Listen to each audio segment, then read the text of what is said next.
इकडे मुंबईत मोसमातल्या सगळ्यात कमी थंडीची नोंद झाली। मुंबईमध्ये 12.4 अंश सेल्सिअस इतक्या कमी तापमानाची नोंद झाली तर ठाणे 15.7, जळगाव 11, धुळे 9.2, मनमाड 9, महाबळेश्वर 8.2 अंश सेल्सिअस इतक्या कमी तापमानाची आज नोंद झाली।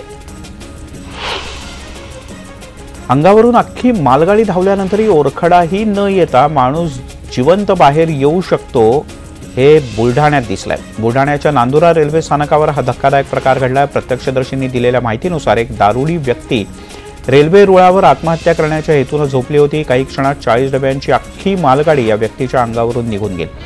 मात्र मालगाडी निघून गेल्यानंतर कळलं की त्या रुळावर झोपलेल्या माणसाला साधं खरचटलेलं सुद्धा नाही। केबल व्यावसायिकांच्या संघटनेमध्ये ट्रायच्या मुद्द्यावरून फूट पडली। विदर्भातल्या केबल व्यावसायिकांनी बंदमधून माघार घेतली तर मुंबईतले केबल व्यावसायिक संध्याकाळी 7 ते 10 या वेळेत बंद ठेवण्यावर ठाम आहेत। कोल्हापुरातल्या केबल चालकांनी आज गांधी पुतळ्याजवळ ट्रायच्या निर्णयाविरोधात आंदोलन केलं। यावेळेला पूर्वीच्याच पद्धतीनं काम सुरू राहावं अशी मागणी करण्यात आली। शिवाय आपल्या हक्काचे पैसे सुद्धा मिळावेत असं या केबल ऑपरेटर्सचं म्हणणं होतं। अमरावती जिल्ह्यातल्या वणी बेलखेड इथल्या कबड्डी सामन्याच्या उद्घाटन प्रसंगी आमदार बच्चू कडू यांनी थेट मैदानात एंट्री घेतली। कबड्डीच्या मैदानात उतरून बच्चू कडू यांनी चढाई केली। वेगवेगळ्या आंदोलनातून चर्चेत असणारे बच्चू कडू या कबड्डीच्या सर्व्हिस टाकण्यामुळे पुन्हा एकदा चर्चेत आले। निफाडमध्ये आतापर्यंतचं सगळ्यात कमी तापमान नोंदवलं गेलं। निफाडमध्ये 1.8 अंश सेल्सिअस इतक्या कमी तापमानाची नोंद झाली। बोचऱ्या थंडीनं उत्तर महाराष्ट्र या सगळ्यात चांगलाच गारठून गेलाय। महाराष्ट्राच्या अन्यही भागात तापमान झपाट्यानं घसरत आहे।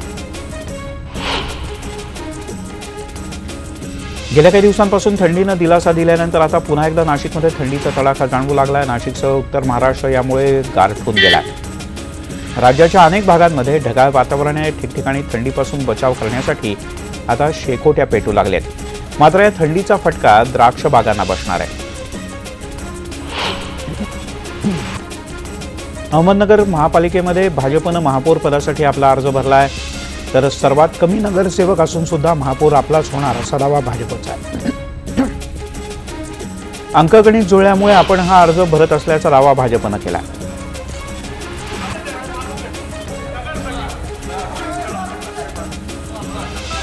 धुळे महानगरपालिकेच्या महापौर पदाची निवडणूक बिनविरोध होणार नाही असं स्पष्ट झालंय। कारण भाजपकडून चंद्रकांत सोनार यांनी महापौर पदाची उमेदवारी अर्ज दाखल केला तर कल्याणी अंपळकर यांनी उपमहापौर पदाचा अर्ज भरलाय। तर दुसरीकडे काँग्रेस आणि राष्ट्रवादी काँग्रेसकडून सुद्धा ही निवडणूक लढवली जात असून मंगल चौधरी यांनी अर्ज दाखल केला आहे। काँग्रेससोबत आघाडीची चर्चा ही तिथेच आहे, पुढे गेलेली नाही। त्यामुळे काँग्रेससोबत युती न झाल्यास आम्ही जागा सोडू असा इशारा भारिप बहुजन महासंघाचे नेते प्रकाश आंबेडकर यांनी दिलाय। दरम्यान एमआयएम सोबत आमची युती आहे ती तुटणार नाही याचाही पुनरुच्चार आंबेडकर यांनी केला। नौटंकीबाज जाणता राजा या शीर्षकाखाली शरद पवार यांच्यावर संघाच्या तरुण भारत या मुखपत्रातून टीका करण्यात आली। शरद पवार धूर्त, संधी साधू आणि स्वार्थी राजकारणी असल्याची टीका या मुखपत्रातून करण्यात आली। विरोधी पक्षनेते राधाकृष्ण विखे पाटील यांचे सुपुत्र सुजय विखे यांनी आता घुमजाव केल्याचं पाहायला मिळतंय। मी काँग्रेसचा सच्चा कार्यकर्ता आहे असं त्यांचं म्हणणं आहे। तर माझ्या बोलण्याचा विपर्यास केल्याची बतावणी त्यांनी केली। वडील कोणत्याही पक्षात असले तरी मी कुठल्याही पक्षात जावं हा निर्णय माझा असेल असं वक्तव्य कालच सुजय विखे यांनी केलं होतं। धुळे कृषी उत्पन्न बाजार समितीमध्ये शेतमालाची खरेदी विक्री बंद करण्यात आली। तसंच सर्व व्यवहार सुद्धा ठप्प आहेत। बाजार समितीतील इलेक्ट्रॉनिक वजन काट्यावर वजन करण्यासाठी तोलाई कापू नये असे आदेश शासनानं दिलेत। मात्र बाजार समितीमध्ये यावरूनच शेतकरी आणि व्यापाऱ्यांच्यामध्ये वाद निर्माण झाल्यानं व्यापाऱ्यांनी भाजीपाला व्यतिरिक्त इतर कोणताही माल विकण्यासाठी बाजार समितीमध्ये आणू नये असं थेट आवाहनच करण्यात आलंय।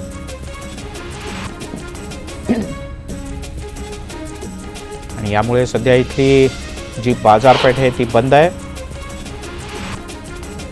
कांदा प्रश्नाकडे शासनाचं लक्ष वेधण्यासाठी आमदार बच्चू कडू यांनी काल चांदवडच्या प्रांत कार्यालयावर मुक्काम मोर्चा काढला होता। पालकमंत्री गिरीश महाजन यांच्या आश्वासनानंतर 9 तासांनी हा मुक्काम मोर्चा मागे घेण्यात आला।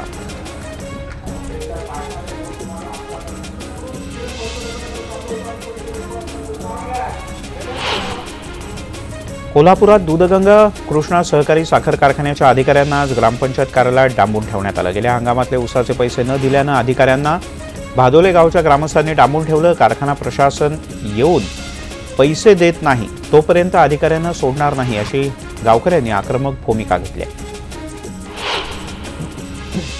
शिर्डीच्या संगमनेरमध्ये पाण्यासाठी शेतकरी आक्रमक झाल्याचं पाहायला मिळत आहे। संगमनेर तालुक्यात प्रांत कार्यालयामध्ये या संतप्त शेतकऱ्यांनी ठिय्या आंदोलन सुरू केलं। पिंपळगाव खांड या धरणामधून हक्काचं पाणी मिळावं या मागणीसाठी हे आंदोलन करण्यात येत आहे। अकोल्यामध्ये आज मुस्लिम आरक्षणासाठी वंचित बहुजन आघाडी आणि एमआयएमच्या वतीनं मोर्चा काढण्यात आला। अकोला क्रिकेट मैदानावरून हा मोर्चा जिल्हाधिकारी कार्यालयावर जाऊन धडकला। यावेळी मुस्लिमांच्या आरक्षणाची मागणीही करण्यात आली। माढा तालुक्यामध्ये मौजे माळेगाव इथं महावीर वस्तीचा रस्ता खुला करण्यासाठी लहान मुलांसह महिला आणि वृद्धांनी प्रांत कार्यालयासमोर आमरण उपोषण सुरू केलं। 2 वर्षांपासून हा रस्ता बंद आहे। जोपर्यंत न्याय मिळत नाही तोपर्यंत उठणार नाही असा पवित्रा त्यांनी घेतलाय। त्यातल्या एका उपोषणकर्त्याची प्रकृती चिंताजनक आहे।